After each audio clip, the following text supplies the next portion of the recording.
नमस्कार बंधुओं, बहुत बहुत स्वागत है आप लोगों का हमारे चैनल कृपा सिंधु पे। आशा करते हैं आप सब अच्छे हैं। आज हम गंगा मैया के महिमा के बारे में एक कहानी सुनेंगे, तो आइए सुनते हैं। राजस्थान के सवाई माधोपुर जिले के एक गांव की ये सत्य घटना कुछ वर्षों पूर्व की है। हरिद्वार के एक पंडा जी सवाई माधोपुर जिले के गांव में गंगा जल लेकर जाते और लोगों को प्रसाद रूप में थोड़ा थोड़ा बांटते। लोग उन्हें दक्षिणा में एक एक दो दो रुपये अपने इच्छानुसार दे दिया करते थे। उसी से उन्हीं का आजीविका चलती थी। एक बार वे कुछ लोगों को गंगाजल प्रसाद में दे रहे थे। उनमें एक नास्तिक प्रकृति का व्यक्ति भी था। पंडा जी ने उसे भी गंगाजल दिया।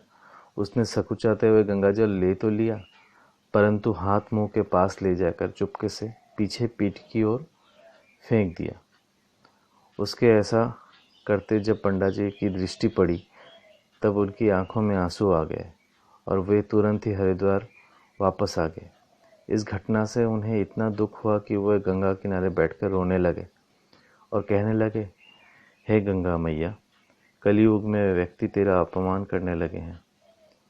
ये अपमान मुझसे सहन नहीं होता, अतः मैं गंगा जल को आजीविका का साधन नहीं बनाऊंगा, चाहे मुझे भूखा ही क्यों ना मरना पड़े।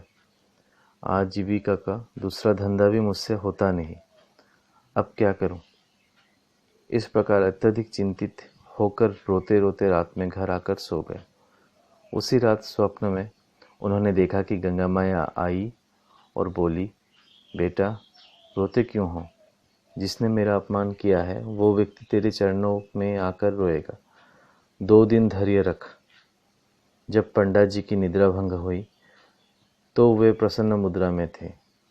अब वे बड़ी आतुरता से अगले 2 दिन की प्रतीक्षा करने लगे। उधर गंगा जल का अपमान करने वाला वो नास्तिक व्यक्ति शौच के लिए गांव से बाहर गया था।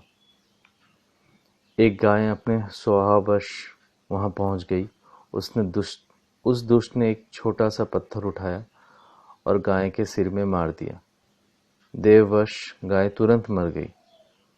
उसने इधर उधर देखा कि यहाँ कोई देख तो नहीं रहा है। वो तुरंत घर आ गया। किसी ने उसे ये कुकृत्य करते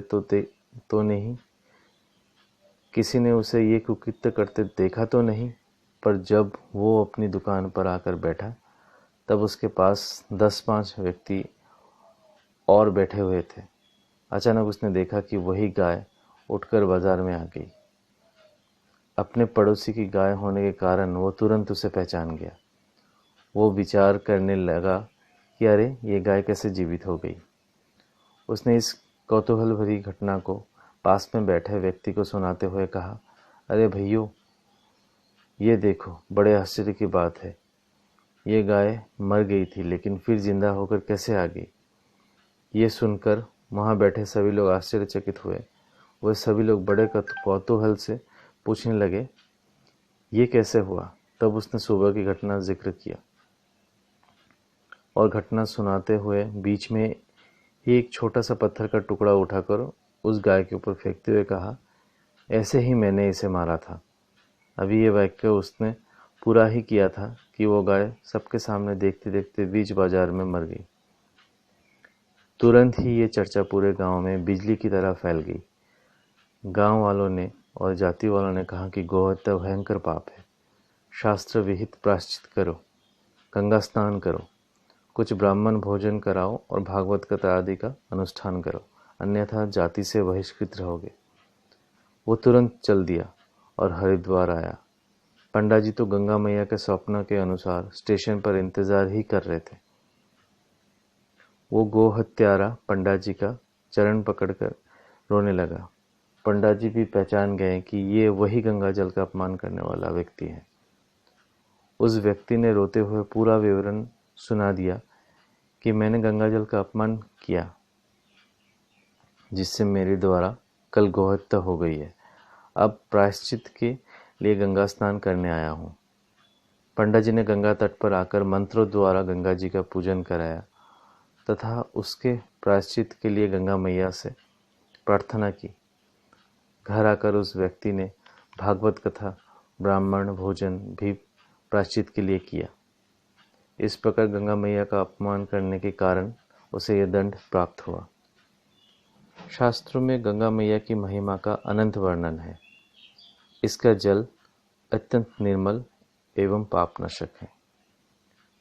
ये साक्षात ब्रह्मद्रव और भगवान श्री हरि का जलमय स्वरूप है। अतः प्राणी मात्र को भूलकर भी गंगा माता का अपमान नहीं करना चाहिए। जय गंगा मैया। दोस्तों, तो हम गंगा मैया से हमेशा आशीर्वाद प्राप्त करते रहें और उनको हमेशा स्वच्छ रखें। दोस्तों, हमारे चैनल को सब्सक्राइब ज़रूर कीजिए और बेल आइकन को भी प्रेस कर लीजिए ताकि जब भी कोई नया वीडियो अपलोड हो आप लोगों को नोटिफिकेशन तुरंत मिल जाए।